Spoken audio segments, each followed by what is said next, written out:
Hello everyone, welcome to English tutorials. আজকের ক্লাসে আমরা ট্রান্সফরমেশন অফ সেন্টেন্সের একটি ছোট্ট নিয়ম বা ছোট্ট পার্ট নিয়ে আলোচনা করব। আজকে যে নিয়মটি নিয়ে আমরা আলোচনা করব, এই নিয়মটির মাধ্যমে একই নিয়ম অ্যাপ্লাই করে আমরা একটি সিম্পল সেন্টেন্সকে কমপ্লেক্স সেন্টেন্সে করতে পারি বা কমপ্লেক্স থেকে আবার সেটাকে সিম্পলে আনতে পারবো। অ্যাট দ্য সেম টাইম একটি অ্যাফার্মেটিভ সেন্টেন্স অর্থাৎ হ্যাঁবাচক বাক্যকে আমরা নেগেটিভ সেন্টেন্সেও নিয়ে যাব। অর্থাৎ রুলটা কিন্তু একটাই, কিন্তু এই একটি রুলের মাধ্যমেই আমরা একটি বাক্যকে দুরকমভাবে ট্রান্সফর্ম করাটা শিখে নেব। এবং সেই রুলটা কি না, অমিট টু।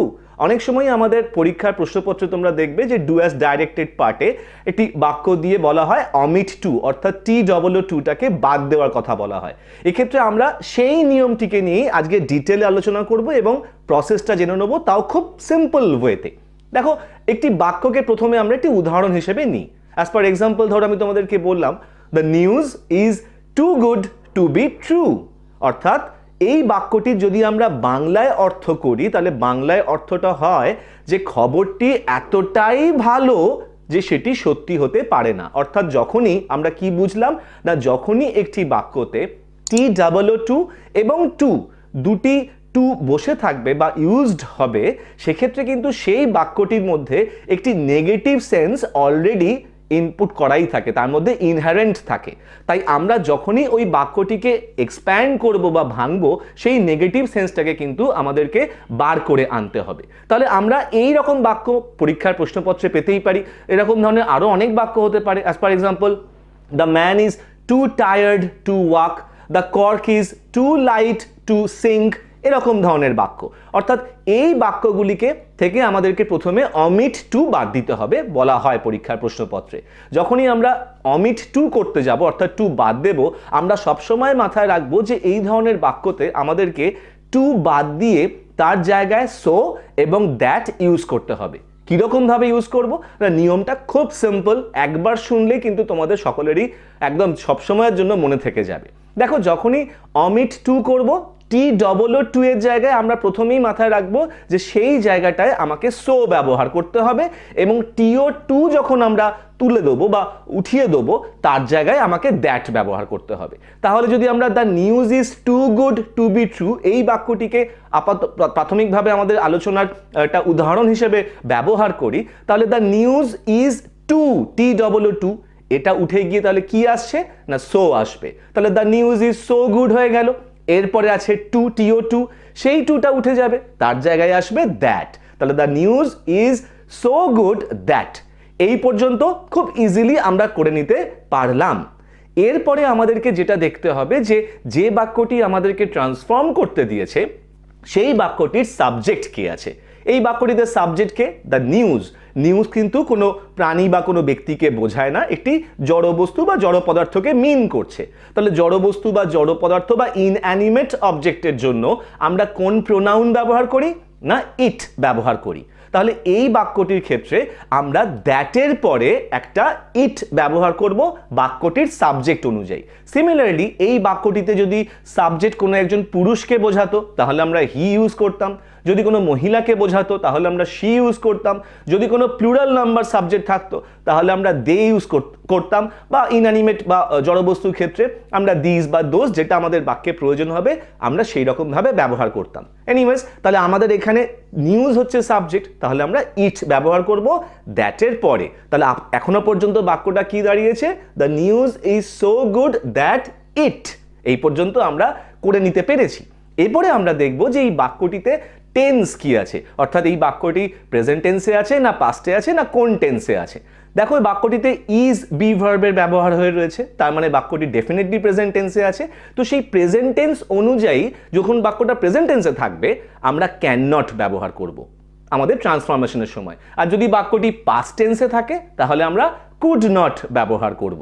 তাহলে বাক্যটি এবার কি দাঁড়ালো, the news is so good that it তো আমরা বসিয়ে দিয়েছি, বাক্যটি প্রেজেন্ট টেন্সে রয়েছে অর্থাৎ তার জন্য আমরা ক্যান নট আনবো, তারপরে বাক্যের বাকি যে অংশটুকুনি রয়েছে সেটাকে আমরা কিন্তু রেখে দেবো। তাহলে পুরো বাক্যটা দাঁড়িয়ে গেল the news is so good that it can not be true. তাহলেই দেখো অমিট টু অর্থাৎ টু আমরা বাদ দিয়েছি, তার জায়গায় সো দ্যাট আমরা ব্যবহার করে নিয়েছি। তার ফলেই সো দ্যাট ব্যবহার করার সাথে সাথেই কিন্তু একটি সিম্পল সেন্টেন্স, যেটা ওই টু সমেত বাক্যটি ছিল, সেই বাক্যটি কিন্তু এখন কমপ্লেক্স সেন্টেন্সে ট্রান্সফর্মড হয়ে গেছে। অর্থাৎ দুটো ফাইনাইট ভার্ব চলে এসছে, লিঙ্কার চলে এসছে, ইত্যাদি ইত্যাদি কমপ্লেক্স সেন্টেন্সের যাবতীয় শর্ত কিন্তু এইবার এই বাক্যটি ফুলফিল করছে।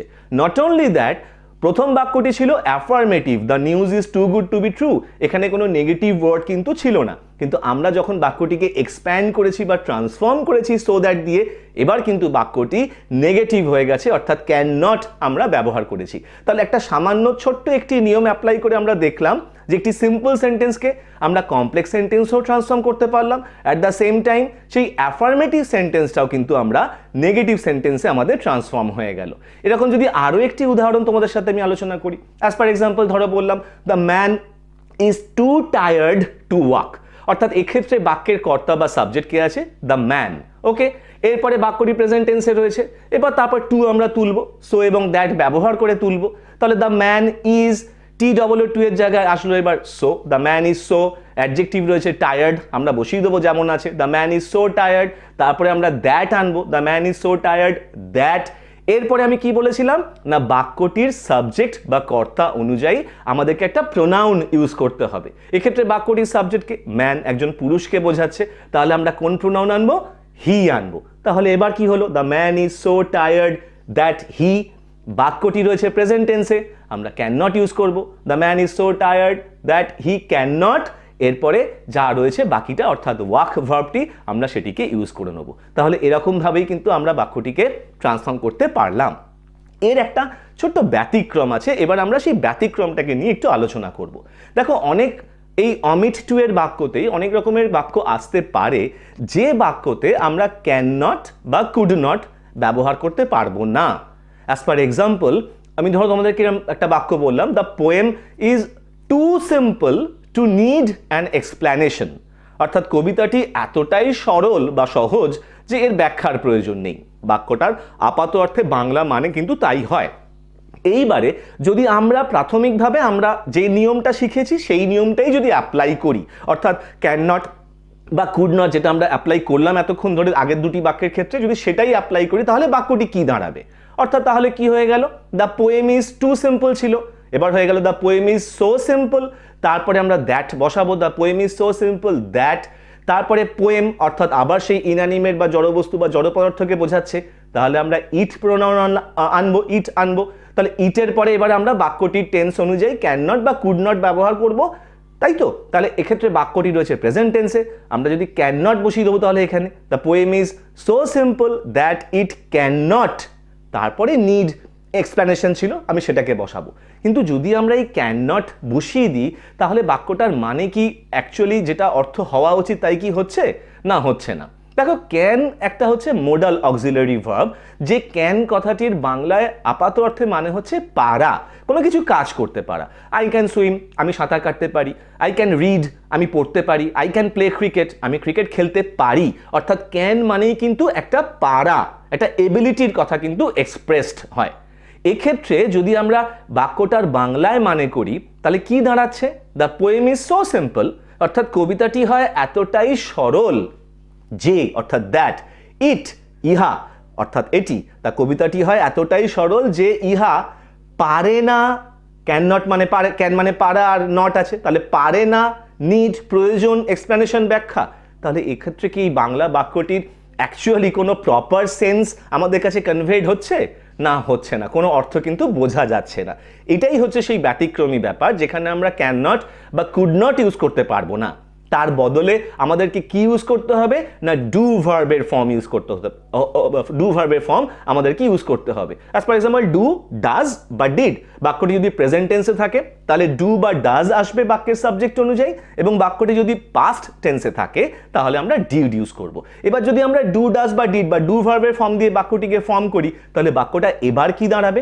The poem is so simple that it does not, কবিতাটি বা পোয়েমটি যেহেতু থার্ড পারসন সিঙ্গুলার হিসেবে কনসিডার করা হচ্ছে, তো সেই জন্য আমরা ইট প্রোনাউন তো বসিয়েইছি সেখানে ইনঅ্যানিমেট অবজেক্ট হিসেবে, এবং ইট যেহেতু থার্ড পারসন সিঙ্গুলার নাম্বার তাই এবং প্রেজেন্ট টেন্সে আছে, আমরা ডাজ নট বসাবো। তাহলে that it does not need an explanation বা এনি এক্সপ্লেনেশন।